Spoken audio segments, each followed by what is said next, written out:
Fun Bells. വന്നോ മിത്രമേ, കണ്ടോ മിത്രമേ, ഏതോ ഒരുത്തൻ എന്നെ പിടിച്ചു കെട്ടാൻ നോക്കി. ഏതോ ദുഷ്ടൻ എൻ്റെ മേൽ വല വീശി. വിഡ്ഢിയുമല്ല ദുഷ്ടനുമല്ല, നിന്റെ മേൽ വല വീശിയ വിരുദ്ധൻ ഞാൻ തന്നെയാണ്. ഒരു ഗ്രാമത്തിൽ ഒരു കർഷകനും അയാളുടെ ഭാര്യയും ഉണ്ടായിരുന്നു. അവർക്ക് സ്വന്തമായി പാടമുണ്ടായിരുന്നു. എന്നാൽ എന്ത് കൃഷി ചെയ്താൽ ജീവിതം നന്നാകുമെന്നറിയാതെ ഉണങ്ങിയ പാടത്ത് അവർ സങ്കടത്തോടെ ഇരിക്കുകയായിരുന്നു. കൂട്ടത്തിൽ നിന്ന് മറ്റു കുറുക്കന്മാർ അടിച്ചോടിച്ച ഒരു സൂത്രശാലിയായ കുറുക്കൻ ആ കർഷകനെ ശ്രദ്ധിച്ചു. ഇവനെ എങ്ങനെയെങ്കിലും പറ്റിച്ചു കാര്യം നേടണം എന്ന് കരുതി കുറുക്കൻ കർഷകനോട് ഇങ്ങനെ പറഞ്ഞു. അതും പറഞ്ഞ് കർഷകൻ എഴുന്നേറ്റു. വിഷമിക്കേണ്ട, ഞാനൊരു ഐഡിയ പറയാം. പഴത്തോട്ടം ഉണ്ടാക്ക്, പൊന്ന് വിളയും. നിനക്ക് കൂട്ടിന് ഞാനുണ്ടാകും. നീ പണിയെടുക്കൂ. അമ്മോ, എന്നെ കൊണ്ട് എന്ത് പറ്റാനാ? പക്ഷേ 24 മണിക്കൂറും കാവൽ ഞാൻ നിന്നോളാം. വിശ്വസിക്കാവോ? വിശ്വാസത്തിന് പുറത്തല്ലേ ഈ ലോകം നടക്കുന്നത് മിത്രമേ. എന്നെ വിശ്വസിക്കാം. ശരി, എന്നാൽ അങ്ങനെ തന്നെ ചെയ്യാം. പെട്ടെന്ന് നോക്കിക്കൊണ്ട് കുറച്ചു കാലം കഴിഞ്ഞപ്പോൾ പഴത്തോട്ടം തയ്യാറായി. നിറയെ കായ്ച്ചു നിൽക്കുന്ന പഴങ്ങൾ കണ്ടപ്പോൾ കുറുക്കൻ തന്റെ തനി സ്വഭാവം പുറത്തെടുത്തു.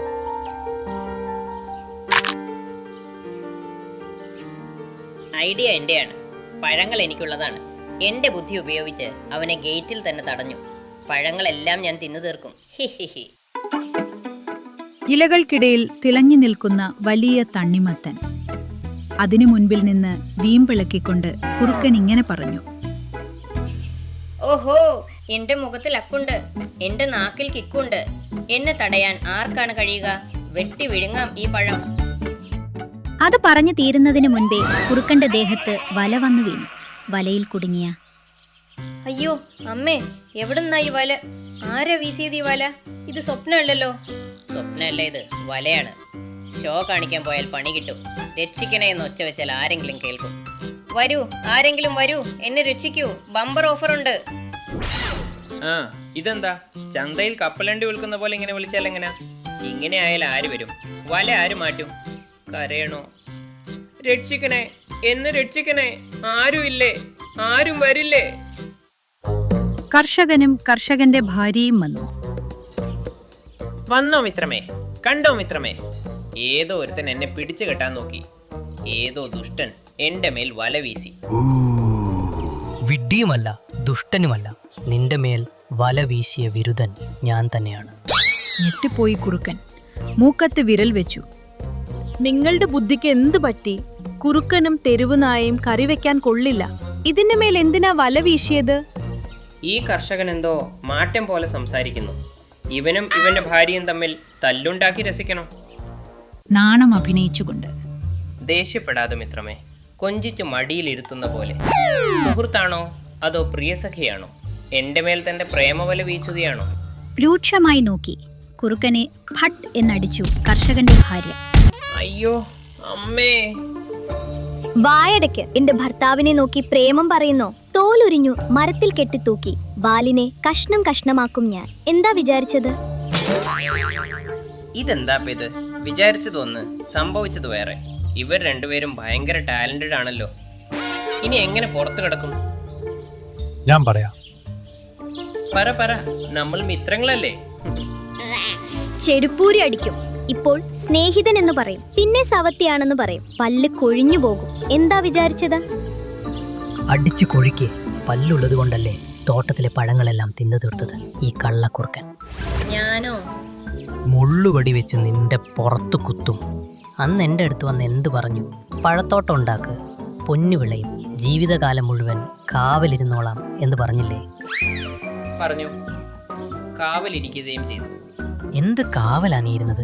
തോട്ടം കാക്കാൻ ഞാൻ വന്ന വേനൽക്കാലത്ത് എങ്ങനെയാ കായ്ക്കുന്നതെന്ന് പറഞ്ഞ് സീതപ്പഴത്തിന്റെ മരം കാണിച്ച് മാമ്പഴം മുഴുവൻ നീ വിഴുങ്ങിയില്ലേ? തണുപ്പ് കാലത്ത് എങ്ങനെയാ കായ്ക്കുന്നതെന്ന് ചോദിച്ചാൽ മാവ് കാണിച്ചിട്ട് സീതപ്പഴം മുഴുവൻ തിന്നു തീർത്തു.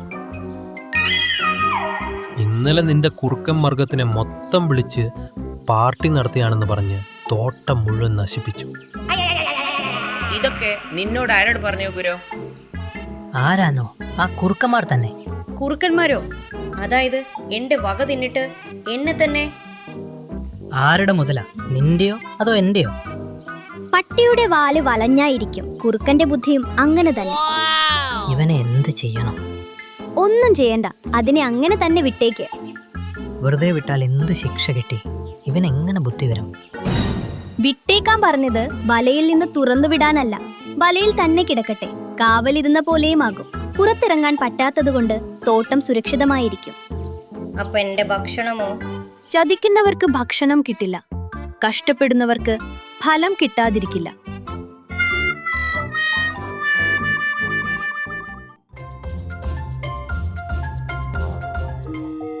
ഒരു കാട്ടിൽ ഒരു ആൽമരത്തിന് താഴെ മിൻകി കൊക്കിന്റെയും ടോണി കൊക്കിന്റെയും വീടുണ്ടായിരുന്നു. രണ്ടുപേരും തമ്മിൽ ഒരുപാട് സ്നേഹിച്ചിരുന്നു. ഒരിക്കൽ മിൻകി കൊക്ക് 3 മുട്ടകൾ ഇട്ടു. ദൈവത്തിന്റെ കരുണ, നീ ഇന്ന് ആദ്യമായി മുട്ടയിട്ടിരിക്കുന്നു മിങ്കി. നമ്മൾ വേഗം അമ്മയും അച്ഛനുമാകും. എനിക്കത് ചിന്തിക്കുമ്പോൾ തന്നെ സന്തോഷമാകുന്നു.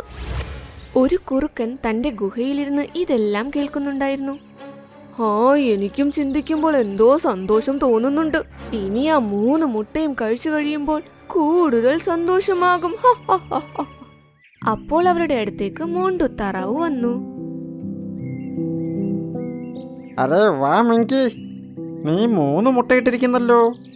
അതിന്റെ അർത്ഥം ഞാൻ അമ്മാവനാകാൻ പോകുന്നു. അതേ മുണ്ടുചേട്ടാ, താങ്കൾ വേഗം അമ്മാവനായി മാറും. ഇങ്ങോട്ട് നോക്ക്, നിനക്ക് സുഖമാണോ മോണ്ടു? ഞാൻ അടിപൊളിയായി പോകുന്നു. നദിയുടെ അടുത്തുള്ള കുളത്തിൽ ഒരുപാട് ഗോൾഡൻ ഫിഷുകളുണ്ട്.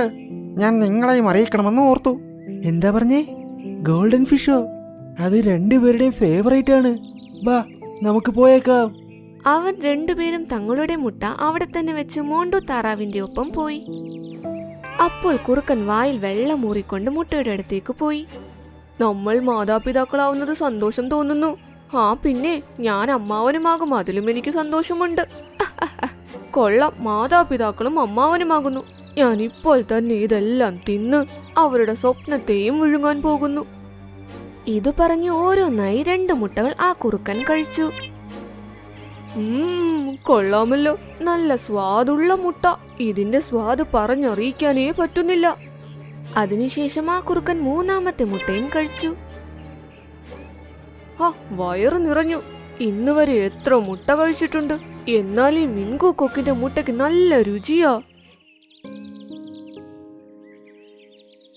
കുറച്ചു കഴിഞ്ഞ് മിൻകി കൊക്കും ടോണി കൊക്കും തിരിച്ചു വന്നപ്പോൾ കൂട് കാലിയായിരിക്കുന്നു. അയ്യോ, ഇതെന്താ? എന്റെ മുട്ട ആരാ എടുത്തത്? ഏതോ ദുഷ്ടമൃഗം നമ്മുടെ മുട്ട കൊണ്ടുപോയി. മിൻകുവിന് ഇത് കണ്ട് വിഷമമായി. ടോണിയും തല താഴ്ത്തി നിന്നു. എന്നാൽ ദൂരെ നിന്ന കുറുക്കൻ ഒരുപാട് സന്തോഷമായി കാണപ്പെട്ടു. ആ ദിവസം രാത്രി അവർ കുറുക്കമേ വന്നില്ല. അങ്ങനെ നേരവും വെളുത്തു. വാ മിങ്കി, ഭക്ഷണം എടുക്കാൻ വേണ്ടി പോകാം. അത് കഴിഞ്ഞ് നീ വീണ്ടും മുട്ടയിട്. എത്ര നേരം വിഷമിച്ചിരിക്കും? മുട്ടയിട്ട് കഴിഞ്ഞ് പിന്നെയും ആരെങ്കിലും അത് തിന്നാലോ? പിന്നെ നിങ്ങൾ എന്നെ എങ്ങനെ സമാധാനിപ്പിക്കും? ഇത് കേട്ട് ടോണി എന്തോ ചിന്തിച്ചു. അവൻ അടുത്തു കിടന്ന കല്ലുകളിൽ നിന്നും ഒരു വെളുത്ത കല്ല് തന്നെ നോക്കിയെടുത്തു. അത് കൂടിന്റെ അകത്തും വെച്ചു. നിങ്ങൾ എന്തായി ചെയ്യുന്നത്? നമുക്ക് നോക്കാം മിങ്കി.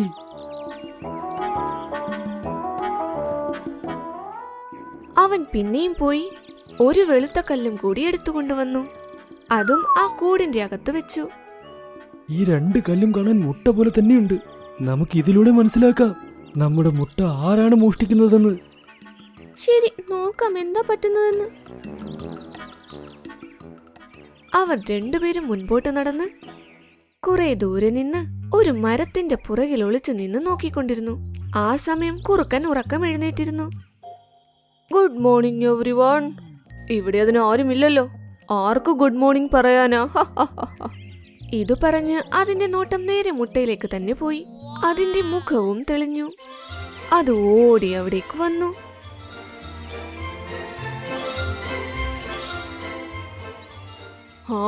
ഇവർ രണ്ടുപേരും ഇന്ന് രാവിലെ തന്നെ എനിക്ക് മുട്ടയിട്ട് വെച്ചിട്ടുണ്ടല്ലോ. ഇവർക്ക് എന്നോട് എന്തൊരു സ്നേഹമാ.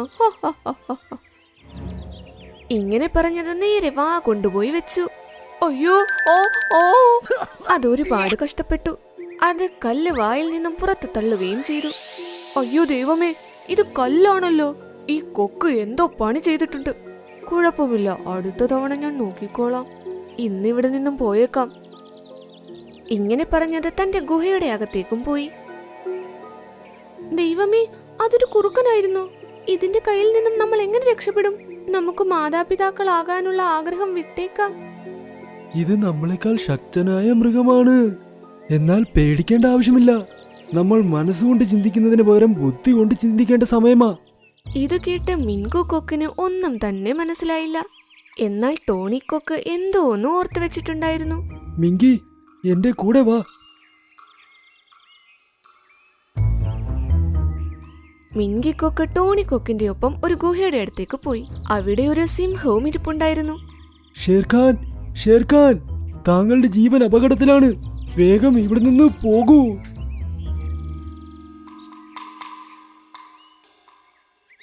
നീ എന്തായി പറയുന്നത്? എന്റെ ജീവൻ ആര് കാരണമാണ് ആപത്തിലുള്ളത്? ഒരു ക്രൂരനായ കുറുക്കൻ ഇവിടെ ഉണ്ട്. അവൻ ഇതുവരെ ഒരുപാട് മൃഗങ്ങളെ കൊന്നിട്ടുണ്ട്. അത് ഇപ്പോൾ പറയുവാ ഷേർഖാനെ അവന്റെ ഗുഹയ്ക്കകത്ത് കയറി കൊല്ലുമെന്ന്. ഒരു കുറുക്കൻ? ഇത് കേട്ട് ഷേർഖാൻ കുറച്ചു നേരം മിണ്ടാതിരുന്നു. പിന്നെ പൊട്ടിച്ചിരിക്കാനും തുടങ്ങി. ശരി, വിളിച്ചുകൊണ്ടുവാ അവനെ. ഞാൻ എന്റെ ഗുഹയ്ക്കകത്ത് തന്നെ അവന് വേണ്ടി കാത്തിരിക്കാം. നോക്കാം ആരെ കൊല്ലുന്നുവെന്ന്. ശരി ഷേർഖാൻ, നാളെ ഞങ്ങൾ അവനുമായി വരാം. ഇത് പറഞ്ഞ് രണ്ടുപേരും അവിടെ നിന്നും പോയി. കുറച്ചു ദൂരം മുന്നോട്ടു പോയപ്പോൾ മിൻകി ടോണിയോട് പറഞ്ഞു, നിങ്ങൾ എന്താ ചെയ്തത്? ഷേർഖാനോട് കള്ളം പറഞ്ഞിരിക്കുന്നു. എനിക്കൊന്നും മനസ്സിലാകുന്നില്ല. ആ കുറുക്കന്റെ ചിന്തകളാണ് അതിന്റെ ബലഹീനത. നമുക്ക് അവന്റെ ബലഹീനതയാണ് ഇവിടെ ഉപയോഗിക്കേണ്ടത്. ഞാൻ പറയാം, ശ്രദ്ധിച്ച് നീ കേൾക്ക്. ഇങ്ങനെ പറഞ്ഞ് ടോണി മിൻകിയോട് എന്ത് കാര്യമാണ് പറഞ്ഞത്? അവർ രണ്ടുപേരും കൂടിന്റെ അടുത്തേക്ക് പോയി. മിണ്ടാതെ ഉറങ്ങി. ഇന്ന് രാത്രി ഞാൻ ഉറങ്ങാൻ പോകുന്നില്ല. രാവിലെ ആകുമ്പോൾ അവർ മുട്ടയിടും. അവർ പോയതിനു ശേഷം അത് കഴിച്ചിട്ടേ ഞാൻ ഉറങ്ങൂ. ഇത് പറഞ്ഞ് അവൾ കണ്ണടയ്ക്കാതെ ഇരുന്നു. രാവിലെ അവർ കണ്ണു തുറന്നപ്പോൾ മിൻകിക്കൊക്കെ ഉച്ചത്തിൽ പറഞ്ഞുകൊണ്ട് എഴുന്നേറ്റു. എഴുന്നേൽക്കൂ, പെട്ടെന്ന്, ഞാൻ മുട്ടയിട്ടു കഴിഞ്ഞു. അയ്യോ, എഴുന്നേൽക്കുവാ. എന്തിനാ അലറുന്നത്? എന്താ പറഞ്ഞത്? മുട്ടയിട്ടിട്ട് വന്നെന്നു. നിങ്ങളുടെ ഐഡിയ വളരെ നല്ലതായിരുന്നു. ഈ മുട്ട ഞാൻ കൂട്ടിലിടാതെ ഗുഹയ്ക്കകത്താ ഇട്ടത്. ഇതുവരെ ആ ഗുഹയ്ക്കകത്ത് നമ്മുടെ 9 മുട്ടകളുണ്ട്. ഞാൻ ഇപ്പോൾ പോയി നോക്കിയിട്ട് വന്നതേയുള്ളൂ. ഓഹോ, ഇപ്പോൾ ഇവർ ഗുഹയ്ക്കകത്ത് മുട്ടയിടാനായി തുടങ്ങിയോ? 9 മുട്ടയെന്ന് കേട്ടിട്ട് എന്റെ വായിൽ നിന്നും വെള്ളം വരുന്നു. ഇന്നെനിക്ക് ന്യൂ ഇയർ പാർട്ടിയാണെന്നാണ് തോന്നുന്നത്. അവർ രണ്ടുപേരും കാട്ടിലേക്ക് പോവുകയും ചെയ്തു. കുറുക്കനും അവരുടെ പിന്നാലെ പോയി. രണ്ടുപേരും സിംഹത്തിന്റെ ഗുഹയുടെ അകത്തേക്ക് കയറി. കുറുക്കനും ഓടിച്ചാടി പിന്നാലെ പോയി. അയ്യോ, ഇവിടെ നല്ല ഇരുട്ടാണല്ലോ. എവിടെയാ നിങ്ങൾ? എനിക്ക് വല്ലാതെ വിശക്കുന്നു. ഇന്ന് നിങ്ങളെ മുഴുവൻ ഞാൻ കഴിക്കും. ആ! അതിന്റെ ശബ്ദം കേട്ട് ഷേർഖാനും അടുത്തേക്ക് വന്നു. ഷേർഖാനെ കണ്ടപ്പോൾ കുറുക്കൻ പേടിച്ച് വിറച്ചു നിന്നു. ഓഹോ, ഇന്ന് നീ എന്നെ തിന്നുമോ? അതും ജീവനോടെ? വാ, നിനക്ക് ഞാനിന്ന് ന്യൂ ഇയർ പാർട്ടി തരാം. അയ്യോ ഷേർഖാൻ, താങ്കളെ ഞാൻ എങ്ങനെ കഴിക്കാനാണ്? അയ്യോ! ഷേർഖാൻ ചാടി വന്നു. അവളുടെ കഴുത്തും ഷേർഖാന്റെ വായിലായി. ഇത് കണ്ട് മിൻകിക്കും ടോണിക്കും ആശ്വാസം ലഭിച്ചു. അവർ തങ്ങളുടെ കൂട്ടിലേക്ക് തിരിച്ചു വന്ന് മിൻകി 3 മുട്ടയും ഇട്ടു. നിങ്ങൾ പറഞ്ഞത് ശരിയാ. നിങ്ങളുടെ തലച്ചോറ് ഉപയോഗിച്ചത് കൊണ്ട് എല്ലാം നന്നായി നടന്നു. ഏറ്റവും വലിയ ശക്തിയെയും നിങ്ങൾക്ക് പരാജയപ്പെടുത്താൻ കഴിയും. കുറച്ചു ദിവസം കഴിഞ്ഞപ്പോൾ മുട്ടയും വിരിഞ്ഞു. അങ്ങനെ അവരുടെ അമ്മയും അച്ഛനും ആകാനുള്ള സ്വപ്നവും നിറവേറി.